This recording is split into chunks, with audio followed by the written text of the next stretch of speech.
You talk about international rugby. Well, I just have a brief look at our camera because Will do. I'm a bit confused.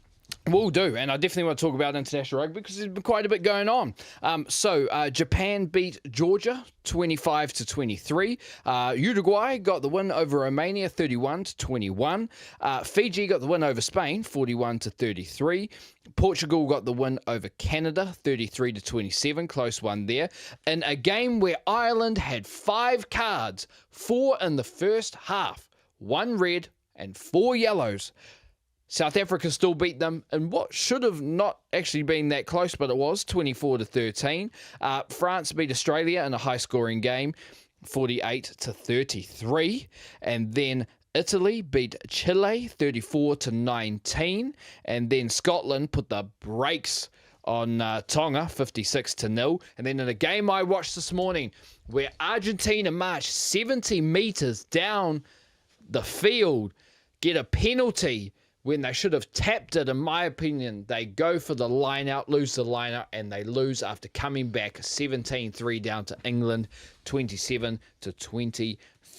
There is one international left next week as Wales host South Africa early on Sunday morning. And then there were some awards given out as well in the 15s game. Malcolm Marx, very well deserved, although I would have loved to have seen a prop and Ox and Che win it. But I think if he was going to win it, he would have won it last year rather than this year. Yeah. But Malcolm Marx, well deserved World's 15s Player of the Year. And for the third time in a row, a breakthrough Player of the Year is an All Black. Fabian Holland. Satiti last year, and I guess Roygaard the year before. Nope. Mark Talea in Mark 2023. Oh, that makes sense. Now, but yeah, I'm stoked for Holland. He had some very tough competition, Swatili, Hooker, and Pollock. So very, very happy he got the win there. man. I think he absolutely deserved it. To be honest, I think all 4 of those guys Probably had a case. would have had a case. Suali'i definitely had a case. Oh, I think absolutely. if he was playing for New Zealand, he might have actually been got it. I mean, yeah. Ethan Hooker played great against us against the All Blacks. I think it was a time thing. I think more people were very super high on Pollock winning the whole thing, but Of course, it's Northern Hemisphere. He only played about 160 minutes of international rugby, and they tried to skew what breakthrough meant. Yeah. I was like, well, Holland broke through much like Pollock and is about the same age and has played about 4 times as many minutes. Yeah, exactly. But I'm going to talk about England here. So what's been awesome is that our videos have been getting more views, so thank you for watching. Thank you very much. But we actually got a comment that I wanted to address, and I'll say this up front. If there's a comment that we do want to address, as long as it's in a respectful way, we'll address it. If it's not in a respectful way, get out.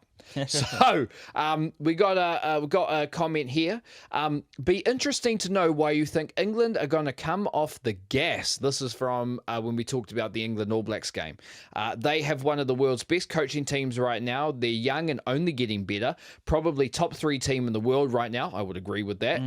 Loads of depth, talent, and youth development, and currently top 4 betting odds for the next World Cup. They're in a position where I don't think I've ever seen England like this ever. Fair.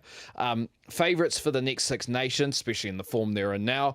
They will most likely finish that ranked 2nd in the world, which I think would happen. So that's an interesting discussion because of that is, I would agree, right. Yeah, I think after the England game at least, I was like, well, I don't think we're going to slow up. The only issue is that they didn't get to play South Africa this year. Yes. I think that would have been both teams would be trying to make a pull right now to be the best team in the world. Yeah. I think that they're both top 3 nations. Like he said, England definitely a top 3 nation. Yep. We're probably battling with France for that 3rd spot, maybe even Ireland at a stretch.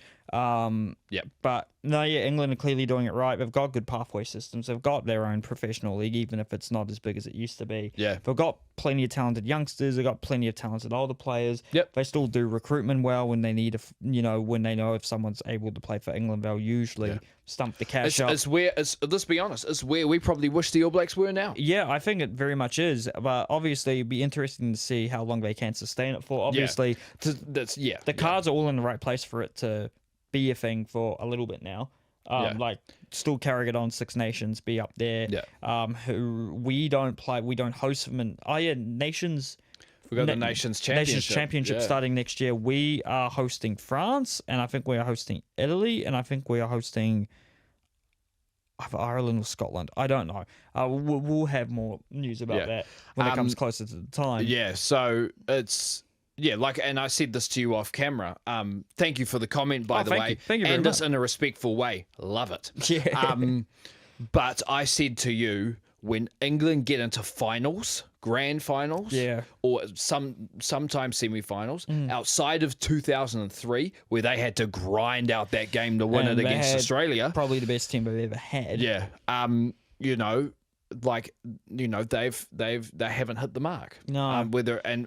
Those two finals they played South Africa, and I would say South Africa's a better team right now. 2007, I think we lost fairly heavily, and 2019, obviously, South Africa absolutely. It was the start of the South Africa we know now. Yes. It really blossomed from that game in particular, in my opinion. Yeah. So can they get over that hump?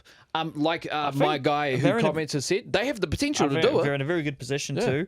I think as long as next year's a very standard year for them, they'll go into the World Cup as one of the top teams, if not the top team from the Northern Hemisphere. I think South Africa will be up there. I'd love to see New Zealand maybe itch their way closer, but again, we'll have to see. Yeah, let's see. Ireland will be hoping to regain form, but who are the young guys in that team? France obviously have a lot of pieces they could potentially put together, and Argentina gets so underappreciated by everyone who lives north of Argentina.